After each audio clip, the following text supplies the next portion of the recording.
Hello and welcome to episode 10 of Phillies Unfiltered. Can you believe it? We're in the double digits. This was a week of good, bad, and the really ugly. Indeed. Along with my friend Brent Tracy, I'm Jim Russo.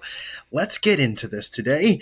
We're going to go into the weekly recap, studs and duds, pros and cons, a couple topics from the week. We have a new kids corner, and of course, guess that Philly. Sounds Brent, how good. we doing today?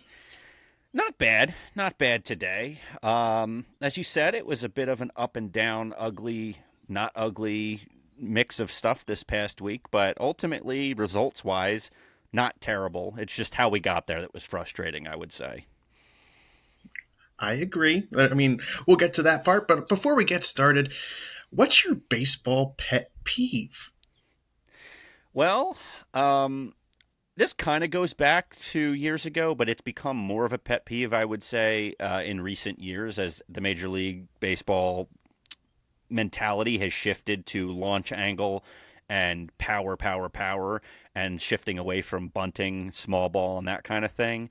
Um, I think it's funny. I'll kind of cite the game. I went to the game on Saturday. My wife and I were at the Saturday game, which, as you know, going along with that ups and downs, we saw most of the ups, and we had left after the eighth, thinking, okay, we've got a solid lead. We beat the traffic to get out of here. And then on the way to the car, Right? I'm shouting all kinds of things. My wife's like, "You're embarrassing me. We got to stop that." But yeah, I mean that was no home runs. They hit zero home runs that day. It was all manufactured runs by just driving the ball, putting it in play. There was some putting the ball on the ground, line drive, stolen bases.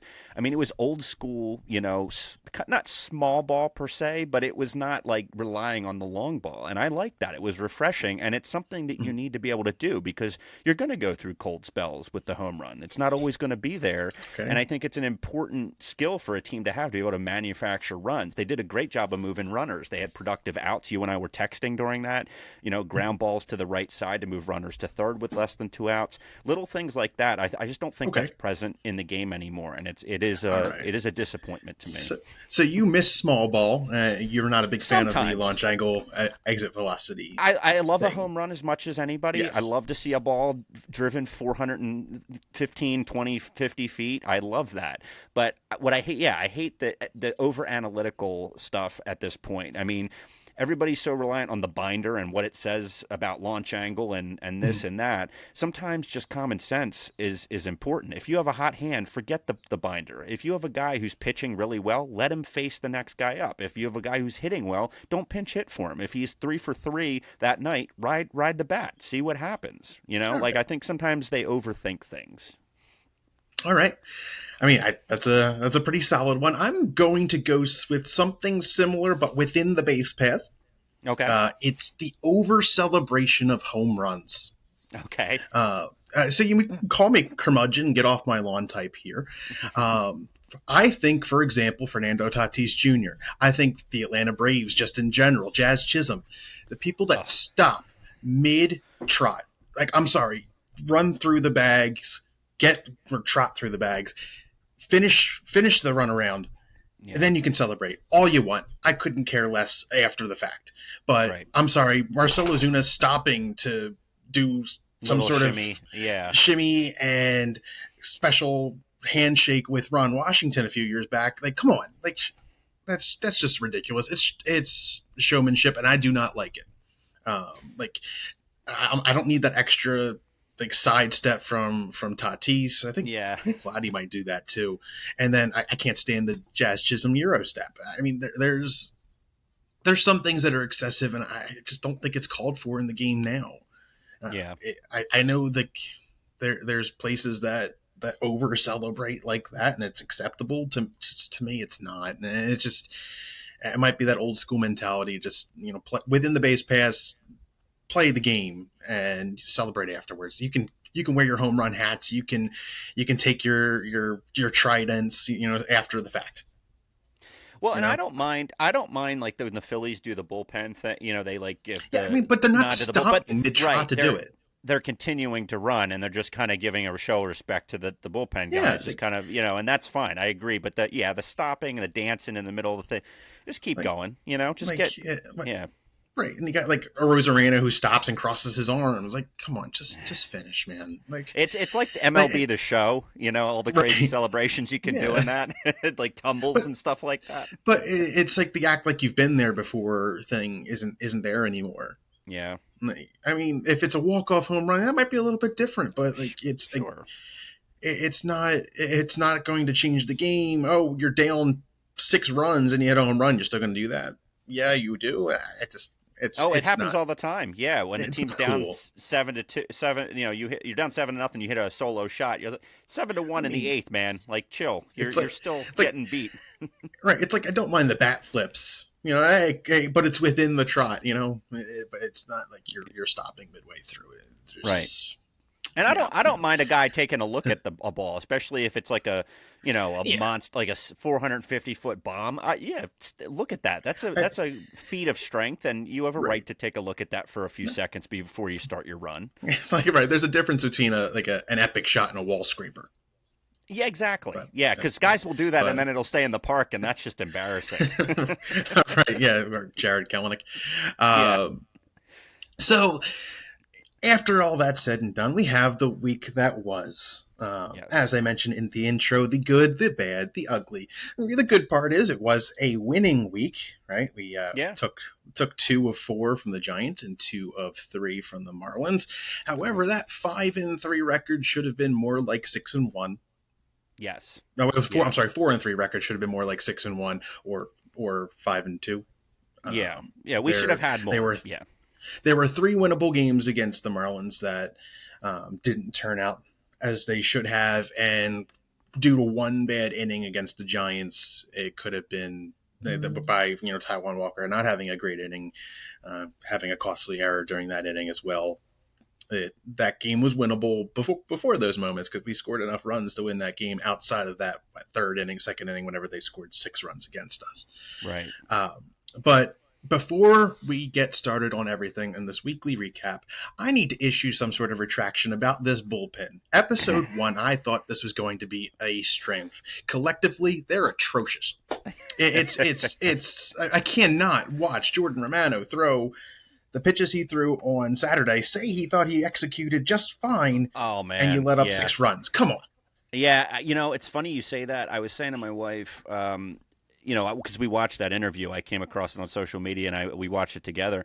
And he's just like, well, I thought I made good pitches, and I was pretty happy with them, and he's just going on and on about how he felt good about it, and it took me back to I don't remember the scene if you remember the scene in Moneyball where Brad Pitt is like talking to the scouts, and the scouts are like, well, we have this minor leaguer coming up, and he's a good hitter, and he's like, if he's a good hitter, why doesn't he hit good? Right? It's like if your pitches were good, why were they clobbering them everywhere? They weren't good pitches. Like, they weren't moving the way they were supposed to because they were over the middle of the plate and getting destroyed. So, yeah, we'll get into it. I have some numbers that are not great numbers to You talk are my about with numbers that guy bullpen. here.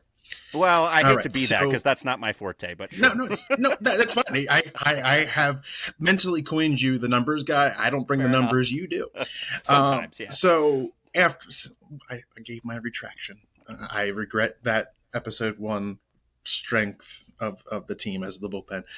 There are a couple bright spots, but however, studs and duds this week. What do you have? So, my stud, it's tough. There was a lot to choose from. The offense really came alive this week, and Yes. it was kind of tough. So I am going to go with an offensive guy, because there was just some good starting pitching as well. But I'm going to give it to Harper because Okay.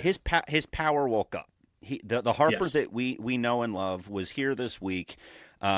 He was hitting the ball confidently.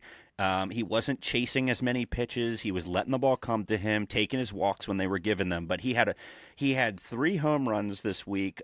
Batted 3, or sorry, the homestand. I'm just going to go with the homestand numbers. Yeah. Why not? He batted 320, 3 homers, 2 doubles, 9 ribbies, and a 1.229 OPS. Awesome. That's great. That's what you need from him, and he's seeing the ball well. He's hitting breaking pitches and fastballs very well. And it's helping because the guys around him are producing. We talked about this before. Turner's getting on base more. Schwarber now behind him more consistently is giving him some protection. I, Yep. I I was really happy with Bryce's, and he wasn't playing badly before. We talked about it. He wasn't getting good pitches. I think it had to do with the lineup configuration, and he just wasn't seeing it as well as he usually does. But he was hitting the ball decently. It was just the power wasn't there. The power's back now, and hopefully it's here to stay for a while. But Yeah. yeah, I'm going to give the stud of the week to Bryce. And like I said, there were a lot I could have chose, but I went with Bryce because that was vintage Bryce Harper. That we saw this past Yes, it week. was pretty awesome. Yeah, You want to go with Dud? sure. I mean, so many to choose from there too. Oddly, for me, it was just a matter of picking someone from that bullpen because we just touched on it. Yeah. Romano's the easy one, but you could go with Hernandez. You could go with Ross. I mean, this is it's problematic. There's nobody in Yes. this pen right now that I trust 100%.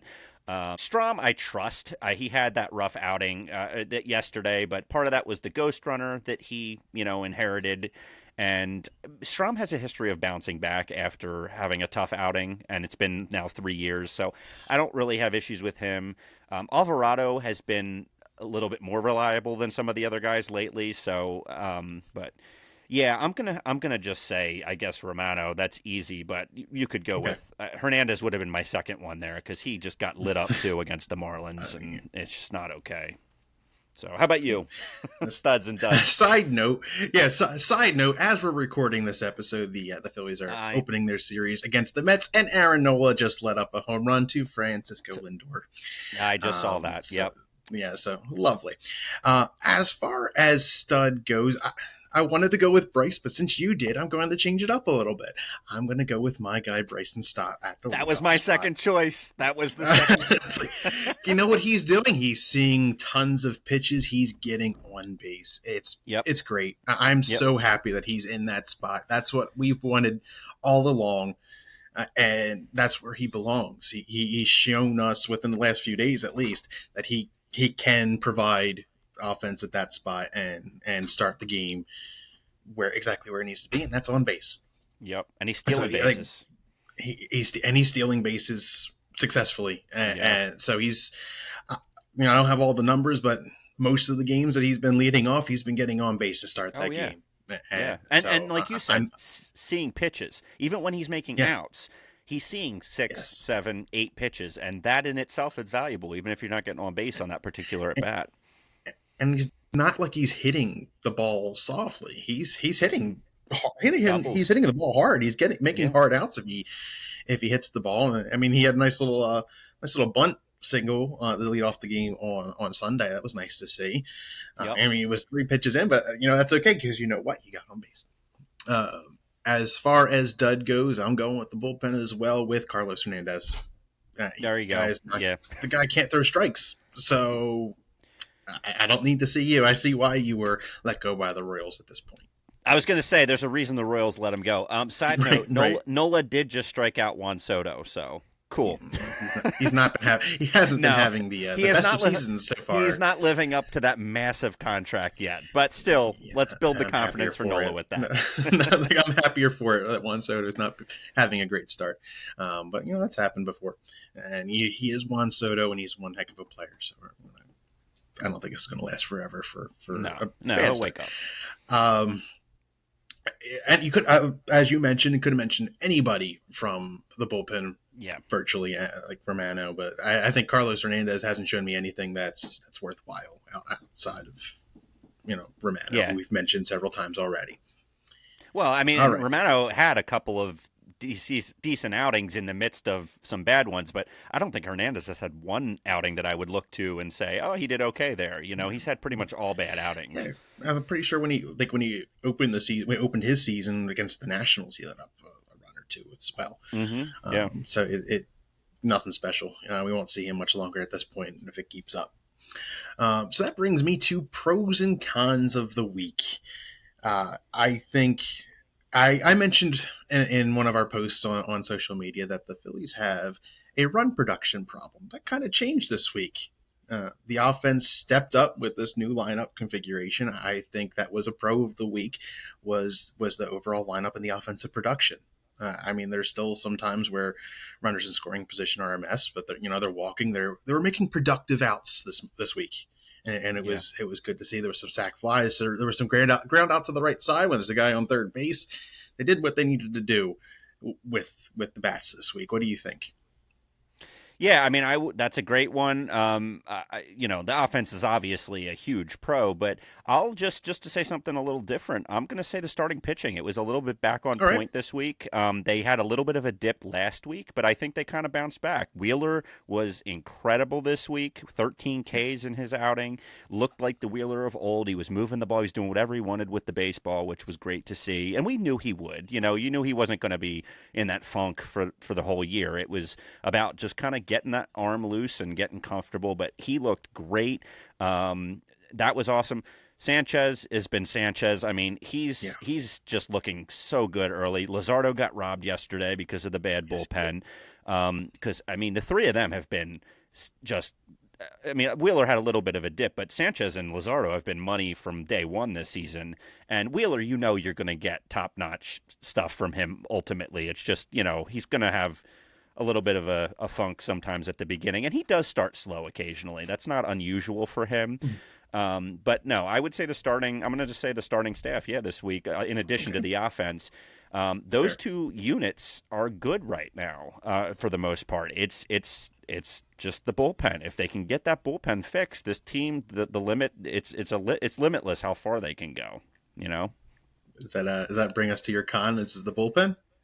I mean, yeah, it's got to be the bullpen. Yeah, right. I mean, I can't disagree. That's my con too. Yeah, I mean, there's no point in trying to find a different one there because it's the only con right now on this team because the offense has picked it up there, and not just one or two guys as a unit. I mean, my wife and I were at that game Saturday. I mean, everybody was hitting. Everyone. They were. It was really great to see. It was one after the other. It was a parade of hitting, and that's what you love to see. And I think that's going to continue, especially as the weather stays warm, because that ballpark plays to warm weather, and our guys historically hit well when the weather warms up. So I'm not concerned about that. I think the offense will continue to produce. I think the starting pitching will continue to, be effective.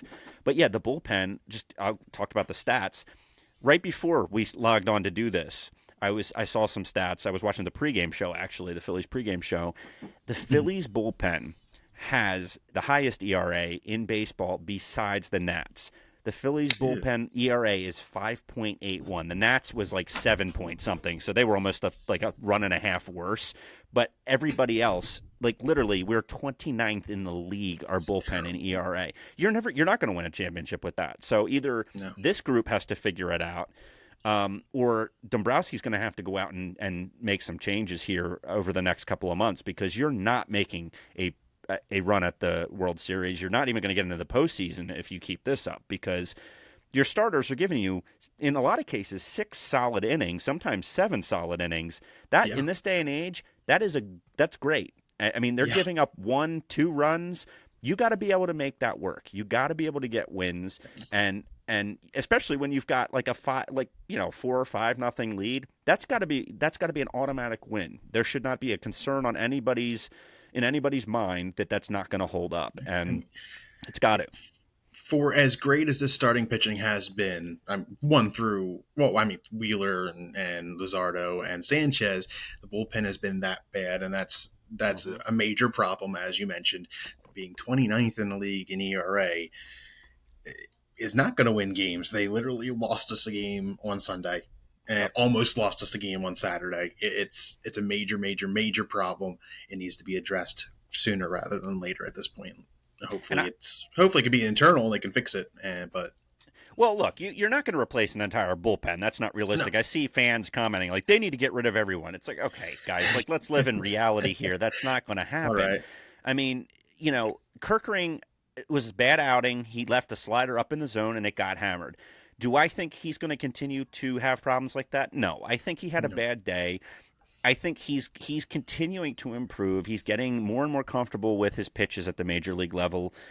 I'm not that worried about him. I think he's a guy that you're not looking to replace. Like you're riding with him, you're hoping that he just kind of bounces back and gets better and better. I Strom is mean, another one. He's a guy here that you're sticking with. Alvarado, you're sticking with. He's in the back end of the yeah. bullpen. Romano, I think that's a guy you have to seriously consider pulling the plug on if this continues for the next month or so. You can't have him in there in situations, not even a situation. It was a 7-run lead, wasn't it? Yeah. The Saturday game, Yes, and it was. that's ridiculous. That cannot happen. You can't allow that to happen. You give up 1 or 2 runs, whatever. It's a 7-run lead. I don't really care that much, but to allow them to get within 1 run in that cannot happen. You just To the it's Marlins. pathetic. Yeah, and that's exactly to a team like them. It's not even like a team of professional sluggers. These are half of them are like minor league. They would be minor leaguers on other teams. Right. It's ridiculous. So, I don't want to blame every single person in the bullpen. Like Jose's been straightening it out a little bit. I think he's been much better. He's been sharper the last couple outings. Strom just had some unlucky moments yesterday on the Sunday game against the Marlins and extras. Like you're going to let up a run. Right. There's a good chance of that. Unfortunately, let up an extra one because of an errant throw by Marchand. Yeah. And Kirkering, one bad pitch and that ruins everything. But you shouldn't have let all those guys on base in the process. Yeah, exactly. It wasn't just not a good outing for him. But he's usually been sharp. Oh yeah. So I expect him to be better. I expect Strom to be what he's been, and hopefully Jose can keep up what he's doing. But you got to fix the other guys. Yeah, you can't just lean on 3 guys. You need everybody in that bullpen to be someone you can call on at any time, really. And that's not the case right now. Ross is not. I don't trust him. Hernandez, like you said, I don't think he's going to be here much longer. I think he's going to be DFA'd at some point here soon. Ross, I don't think will be. I think he's on the squad, and they're going to just see what happens with him. But Kirkering, I think the thing with him is it really comes down to his fastball. He needs to locate that fastball. He needs to throw the fastball for strikes. If he can do that, he's effective because that sweeper is deadly. I mean, yes, it is. That thing darts like at the last second. It will dart like a foot off the plate, and no, you're not touching that. You're not touching that. I mean, especially if that's always been his issue though, is throwing the fastball for strikes. You got to set it up, sweeper up with that fastball. It's his secondary pitches that have been the problem. Like his sweeper is that primary pitch. Like we know it is. And you can't rely on that and expect to be successful. I mean, it's got to be your out pitch, really. I mean, that's right. Yeah. You got to set up. You got to establish the fastball, and then when they're looking or not sure what to do, then you get them chasing that sweeper that's nowhere near the zone, and that's what the whole point is. So, but yeah, that's him. I mean, he knows that. I think he's aware that he needs to locate the fastball. And Alvarado, he has been better. His location's been better. He hasn't been walking as many guys, although I will say their bullpen especially has collectively walked more guys, and that is a big part of what's caused problems. There's so many instances where it's nobody out, you have a lead, and they'll walk the first and second guy of an inning.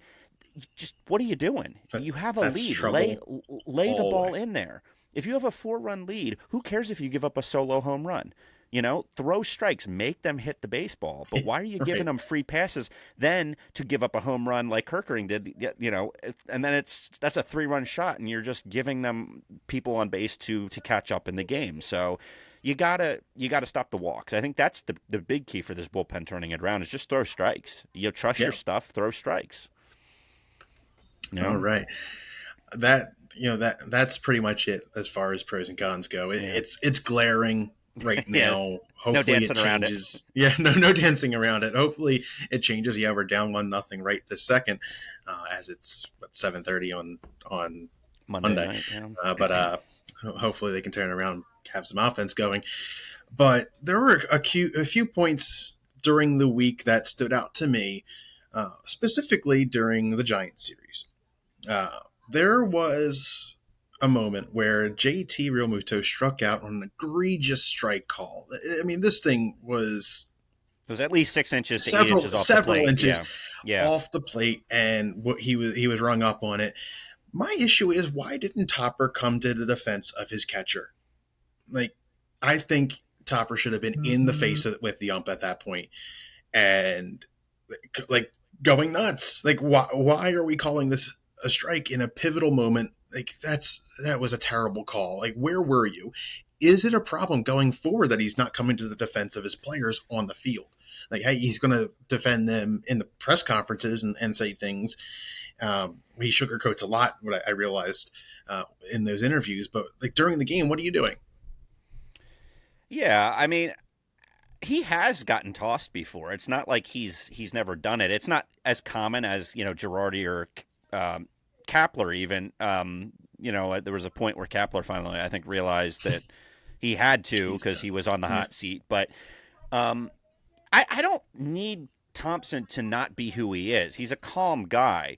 But I agree with you. In that instance, a guy like JT does not complain. He's very calm, he's very poised, and he rarely complains. So for him to throw the helmet down and be very visibly upset about something, yeah, if I'm Topper, I'm getting out there, I'm going in up to the umpire. And again, you don't have to get tossed, but at least show your player that you're supporting him there and being like, Right. look, Blue, that was nowhere near the strike zone. You cannot make that call at this time, especially at this late in the game. You can't make that call. Put it in his head so that moving forward into the next couple of innings, at least it's in his head that he may be screwed up and, you might help your players for the rest of the game. But the guys that are like, oh, he needed to go out and get tossed, I don't know that that's the goal, right? The goal is to, again, like you said, support your player and Right. make the put the ump on notice for making a mistake. Let him know that he messed up and it's not okay. That's my issue. I don't need him to get in the guy's face and swearing at him and all that. But you do need to be firm and you need to be, aggressive about defending your player when it's clear that he had a legitimate gripe. In that moment, I think he needed to be there, and he just wasn't. And he was just Another home standing run. there. Nola just gave up another one. Oh, and Jesse Winker too. Oh God. I'll see if he does anything on the base pass. Well, he'll probably wait till after the fact. Let's see if he's just no, he's just pointing up. He's fine. Yeah. I mean no extra showmanship, but typical Aaron Nola. It's not an Aaron Nola start without a home run, right? Yep. A lot of solos. Yeah. I mean, but still, solo home runs aren't going to beat you unless it's Nola letting up 4 a game. He's already let up 2 tonight. But as you were mentioning, Topper just standing there, kind of looking dumbfounded. You weren't even opening your mouth. Like, I don't know what the bench was doing, but it was bad, and I hope it's not a sign of things to come for him, because he's gonna have to show some fire for his team at some point. I know he's generally a calm guy, but I'm gonna need a moment from him at some point. They're not spiraling either, I think that's the other thing. I think he tends to do that when they're like struggling, like consistently struggling. They've been up, down, but I mean, they're over 500. They're at the top of their division. I don't think they're in dire straits right now, but I don't disagree with you. The people that are calling for his head, I laugh at that. He's the most successful manager since Charlie Manuel, by a long stretch with this club. I mean, he's just, he is not the problem. Do I need him to, again, my issue with him, a lot of it was the lineup, and he seems to have figured that out. I mean, I love the lineup configuration right now with Stott at the top, Turner. I mean, it's working too. And I'm not, I mean, you and I called for this, basically, this configuration, and it's working. I'm not saying we're experts, but I mean, we do understand baseball at a basic level, and I think they were overthinking the lineup before this. This is working, so that's gone. If he sticks with this, I don't have an issue with the way he's trotting the lineup out. But yeah, you got to show a little bit of fire. I mean, I'm not the most animated person, right? If I was managing, I'd probably be a little more animated than him naturally. But am I the type of guy that's going to go out and get tossed every other game? No, that's not who I am either. But in that case, I would have come out and at least had a conversation to show my player I supported him, and to show the umpire, dude, you were wrong. That was a bad call, and you can't do that at this late in the game, in a key game like this. So I might be somebody that would be out there more often, because you're Italian. You're Italian heritage, right? Like, you heard me at the Phillies. I might well be vocal. Marsh heard you. Exactly. I can get loud if I need to. There's a buddy of mine that cannot stand Topper. Okay. Like he just does, he's not a fan of the lineup configuration now. He thinks Schwarber should be up the top, and he's just not a fan of how he uses the I mean, bullpen. that's And, objectively wrong, but okay. yeah, and like the use of Sosa in the outfield. I said to him was Thursday. I said to him, I was like, "What do you want to do? Put Cody Clemens out there?" It's like you said, "Yeah." I was like, "No," but to each their own, and we'll see what happens in the future. Like, there's going to be changes in the outfield at some point. Thank goodness Johan Rojas has turned it around a little bit offensively while Marsh is on the shelf, but yeah, no, can't he expect sees this to last forever. But no, you can't. But he is seizing the opportunity, and he's driving the ball the other way. He's not pulling off of it. He's Right. staying through the middle of the field. He's doing everything we talked about in spring training that he needed to do to be successful. I wouldn't say driving, but a ground ball to the right side through the hole is exactly what he needs to do. He has hit some line drives to right field too. And granted, they're not super far, but they're line drives that land in front of the right fielder. I can live with that all season if he's going to do that, But I agree with you. I don't think it's going to last. It's something, he got a little over aggressive. I think it was yesterday attempting to steal third. Yeah, with 2 outs, that was a cardinal sin. Yeah, you can't do that. No, you don't do that. Cole Hamels called him out for that too. He's like, you can't make the third out at third base. I mean, that's a golden rule. Speaking of Cole, that was not bad. No, I was fine with his input during the game. No issues. He didn't talk over Tom or any. He very much like eased his way in, and I respect that. He didn't try to come in and make an impression right away. He spoke when it made sense to, and I think he had pretty good comments. He generally, he's a little more soft spoken. I enjoy him a lot more than Schmidt in the booth. I mean, you're gonna get reminiscing either way from anybody. Yeah, but Schmidt just is so out of touch with today's game. It's just I just can't. It's always stuff from the past, and I mean Hamels, I think has the technical expertise. I mean, when Schmidt played, I don't think the mechanics were as focused on. I mean, I'm not saying he wasn't mechanical or that he didn't, but I mean, Hamels, and granted they're different positions, but Hamels, right. I think, understands the pitching mechanics. He's been in the dugout, so he's obviously during games, so he's going to have some insights from that to talk about in the broadcast. So no, I'm looking forward to more of him in the booth. So, yeah, and I love that he was talking to Sanchez too. We were already getting great stuff out of. Yeah, we're already getting great stuff out of Sanchez, and to add Cole Hamels to that mix, like, hey, here's what you should do. Try this. Like Sanchez probably has the best changeup of any Phillies pitcher since Cole Hamels. So I love the fact that they're collaborating with ideas. It's great. I'll keep bringing it back.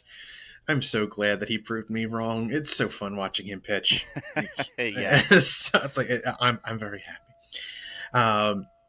And one random moment during the week, I could say it was a nice little moment, was the Bryce Harper gender reveal of his fourth born. Yeah, upcoming. Any thoughts on that during a game? Yeah, no, I mean it's very Bryce, very Bryce. It's very on brand for him. No, I think that's great. We've never done that. That's never been like a thing. Like my wife and I never did that. We didn't actually find out what we were having for our firstborn, my son. That was me. I'm very old school. I just wanted to be surprised. But after that, my wife was like, no, we need to know if we're getting rid of clothes or we're keeping clothes. I'm like, all right, fair enough. So Makes sense. We made a deal. But no, I thought it was very Bryce, and I thought it was cool, and good for them. Their family's growing, and I wouldn't be surprised if one of his two boys followed in his footsteps at least, and we saw a legacy there someday. You never know, but the man is good at baseball and a good athlete. Yes. Wouldn't be surprising if one of his kids came along. Good is an understatement. There's already been videos of Crew just hitting off a tee, so that's like off like a little kid's Fisher Price tee. But it's still pretty cool. So I'm happy for him. Best of luck in having four out of all will be very young. I didn't really have to add much there. I just wanted to hear your thoughts on that. I thought it was a nice little moment, and I like that Trey was messing with a little bit. And he had the pink bat, and then you just subtly gave him the blue one. Yeah. So, Kay, Bryce's wife Kay, she posted something on Instagram about it. I think it might have been today or yesterday. It was still pretty cool to see. So that brings us to our newest rendition of Kids Corner. I got both my sons involved and Noah involved in this one. It's going to be a delicious topic Indeed, it will. So Let's let's hear it. check that out now. So I'm here with Finn and Noah tonight. I'm here to ask first, Finn, when you're at the ballpark, is ice cream just better from the helmet? Yes, because it gives like more ice cream. I like it more. And is it Jimmy's or is it Sprinkles? Jimmy's. All right. Noah, Hi. hey, how about you? What do you think about ice cream in a helmet? Is it just better? I usually get water ice, but sometimes I get ice cream, and it just it's just better. It's like hot dogs, and like they're just better at the Philly Stadium. So I think yes. All right. Well, there we have it. I am here with Calder and Emerson, and I am asking them a question for this week's Kids Corner. So, Emerson, let's start with you. Does ice cream taste better out of the helmet at the ballpark? Mm-hmm. And why? Because I like baseball. Okay, fair enough. Calder, same question. Does ice cream taste better from the helmet? It does because I like it because Bryce Harper does. He eats ice cream from the helmet. Have you seen him? Yes. Well, you have more insight than I do. Well, there you go, folks. All right. Some good thoughts from the kids there, huh? Yes, definitely. And I have to say, Finn and I are now best friends Nice. because Jimmys are what they are. And I 100%. will argue this till the day I die. I've had this. My wife thinks I care way too much about this, but honestly, it's important to me because Jimmys are the long ones. They're the long, decor on ice cream. Yeah. Sprinkles are spherical and not as high quality. I want to be very clear about that. There is a difference between sprinkles and Jimmys. Jimmys are the longer ones, and they are just better. And for those Love it. that want to argue it, it's not about chocolate or the rainbow. Jimmys can be chocolate or rainbow. It's just the shape of them and how they are structured. So I just want to be clear about that. And Finn has great taste. Yeah, I'm a chocolate Jimmy guy myself. I He like likes the those. Yes, rainbow. He likes the rainbow on I his mix vanilla it ice up. cream, It and depends. I in the mix it up. helmet, and get some pretty great ones. I was bummed when we went to Washington last year. I couldn't get one. They didn't have one with the curly W on it. I was like, I don't want this. So Oh, okay. Yeah, that we that did was a get one at the shame. Nats game actually this year when we went. Yeah, and it Nice. was Yeah. popular. Yeah. When I was younger, I had a couple of them from different teams. I didn't go to those games. I somehow got different ones, Mm-hmm. but they're nice to Me too. have. I can Me use them too. for ice Yeah. cream cups here. It's just not soft serve, and it's a shame. Right. But that wraps that up. You know what that means? It means, am I ready again to be stumped or not stumped? And guess that, Philly. I don't know. Are you? I don't All know. right. I am prepared for the worst today. Okay. Well, we'll see. I don't know that I went super crazy. I don't think I made it Okay. easy either. I think it's kind of somewhere in between. So we'll see how you All do. right. What you got? So this man played for several teams from 1990 to 2000. Ooh. 9 teams in that span. From 19 for 10 years in a 10-year span, he Okay. played for 9 teams, and one of those teams he played for twice. So he started in Toronto in 1990-91. He played for the Blue Jays, and then had 2 stints with the Cleveland Indians, which is that they were the Indians back then. So he played for them twice, and then for the Phillies, he played for the Phillies from 95 to 96. He was an outfielder.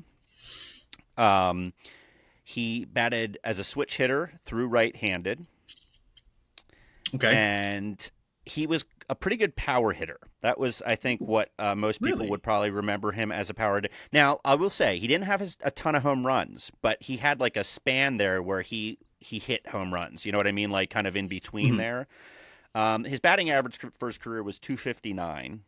He hit 105 career home runs. So, like I said, not a lot of career home runs, but there was a period of Okay. time in there where it seemed like he was hitting a lot of home runs. Um, And so he primarily played right field, but he was a kind of a Okay. corner outfielder. So 95 to 96 with the Phillies.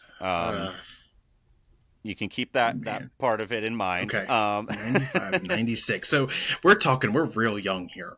Yes, yeah, we're I under remember. 10.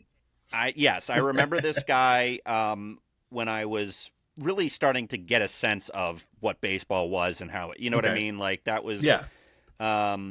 Yeah. So let me see. I'm trying to. Okay. So he wore number 22 for the Phillies. Okay. And let me see. I'm trying to think what else I can give you here. Let's see. So this is kind of interesting. He suffered through a pulled rib cage. Pulled rib cage.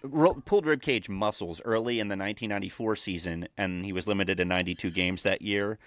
All right. And then he really apparently had a lot of injuries throughout his career. That he played a lot of partial seasons because of several injuries, but that was apparently a big one. And you see, So he played 70... for the Phillies in 95 and 96? Yes, 95 and 96. He had career. He had 804 hits, 129 doubles, 20 triples, 70 stolen bases in a total of 939 career games. And he was an outfielder? He was an outfielder, primarily right field, but he, I believe, played corners. He played left field at times too, but right field was his primary position. Switch hitter, left and right. He batted left and right, through right. Can you give me some of the teams he played for? Sure, absolutely. Besides the Blue Jays, was it? Yeah. He started with the Blue Jays. Cleveland? Yeah, so started with the Blue Jays, went to Cleveland in 91-92, St. Louis in 93-94, Boston in 95, and then he was with the Phillies 95 and 96, Atlanta in 96, Seattle in 96, so he got traded from Atlanta to Seattle that year. New York Yankees, in 97, and then he finished his career with a second stint with the Indians from 98 to 2000. So that was the longest stint he had anywhere, was that 3 seasons, it looks like, with Cleveland at the end of his career. He also, this is a good one. I kind of overlooked this, but he hit 4 home runs in one game on September 7th, 1993. And he tied an MLB record with 12 RBIs in a single game. So he was a 4 home run guy in a game. Like, Yes. That's an impressive feat. Not It's many rare. guys have done that. For some reason, when you said outfield, and you said power, you lost me at power, because I was like, I wanted to go with Kenny Lofton. Like, that's not Kenny Lofton. And then, like I said just now, 12 RBIs in a single game is a tie for a major league record. What team did he do that for? He did that for. Well, actually, I can figure. Hold on. Is it not telling me that? I think I'm starting to remember, possibly. Well, I can tell you, he did the 4 home runs in when he was with the Cardinals. Okay, so I'm trying to think of guys that hit 4 home runs in a game. Like It's so rare. Was it like Marco Scudero or something like that? Hit that, and he wasn't a Philly. Delgado. Yeah. It's a small list, though. That's a rare feat. I think you lost me here. I don't have this one. All right, you want me to say it? Yeah, please. All right, so it's Mark Whiten. Mark Whiten. Hard hitting Whiten. 1 T, 2 T's. 1 T. It's Whiten. Whiten. Mark Whiten. I remember watching him for the Phillies when he played, and he had a powerful swing. So when he was very much a feast or famine type of hitter, but I do remember him hitting some moonshots when he did make contact. Well, Brent, you got me. It's a fail on my part. I mean, it's a little bit more mainstream than Matt Beach, at least, Like, yeah, right. Like, it's just not a guy I remember. I have one in mind. I have one in mind for next week that the wife gave me. So I'm gonna. Okay. We'll call it a fan request. Provided.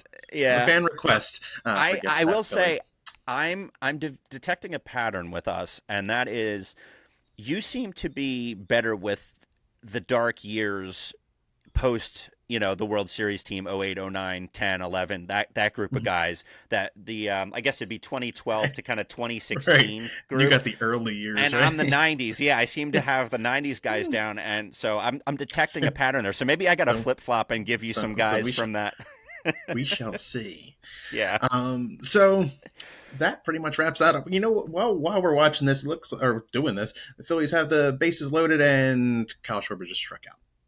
And how many outs? There were two outs. There were 2 outs at the time. Geez. They got nothing. Well, that's a problem. Yeah. So I digress. Wrap it up. All right. So, please, first of all, please listen to us on Spotify and Apple Podcasts, and you can also watch us on YouTube at Phillies Unfiltered Podcast. And follow us on Facebook at Phillies Unfiltered Podcast, Instagram at Phillies Unfiltered, and Twitter/X at Funfiltered. That's PHUNPHILTERED. I want to thank you guys for joining us this week. Hopefully things turn around from where they are right now in this early going of this Mets-Phillies game. It's a long week. We'll see where we are at the end of it, but the team is not in a bad spot. They have some work to do, but they're doing okay in April here. They tend to heat up as May and June roll on, so I'm not worried. I'd like to see some strength out of the bullpen a little bit more, but otherwise I think we're okay right now. Yeah, a couple tough series. You got the Mets, and then got the Cubbies, who are raking. Yes, so they are. We Kyle shall Tucker. see how this. Yeah, Kyle Tucker, and that whole team. We shall see how this goes. Thank you all for listening. Give us some feedback. We'd love to hear it. And if you have any ideas for some topics that you'd like us to discuss, shoot us a message. Let us know. Any of the platforms are great. Thank you very much. So we look forward to talking to you guys next week. And as always, go Phils. Go Phils. Take care, everybody.